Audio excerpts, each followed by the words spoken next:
que tu peux nous expliquer, c'est quoi la réponse de facture électronique? En quelques mots.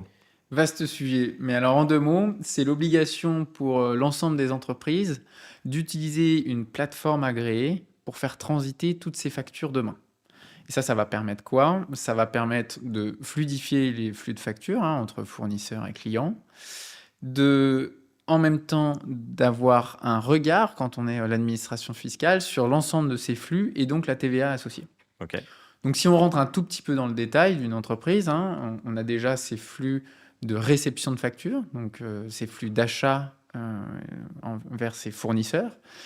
Et donc l'ensemble des entreprises françaises devront déclarer au 1er septembre 2026 ce qu'on appelle une PA, une plateforme agréée de réception, qui est en fait rien d'autre qu'une boîte aux lettres dans laquelle demain vous allez recevoir l'ensemble de vos factures.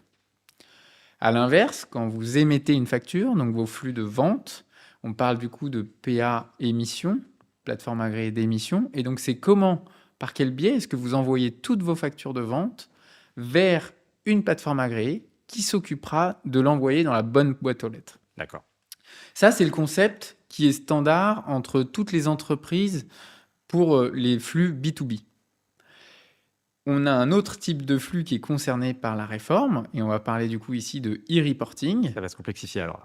Un petit peu, mais il faut avoir en tête qu'il y a 2 grandes briques, le e-invoicing dont on a parlé juste avant et le e-reporting qui concerne tous les flux pour lesquels vous n'avez pas de PA en réception. Donc quand vous émettez une facture, la personne à laquelle vous envoyez votre facture n'a pas de PA de réception. Ça concerne qui? Ça concerne toutes vos activités B2B à l'international, puisque des entreprises étrangères ne sont pas soumises à notre droit local et donc n'ont pas cette logique de PA de réception, mais aussi toutes vos activités en B2C. En tant que particulier, quand vous allez à la FNAC acheter un livre, vous n'avez pas de PA de réception.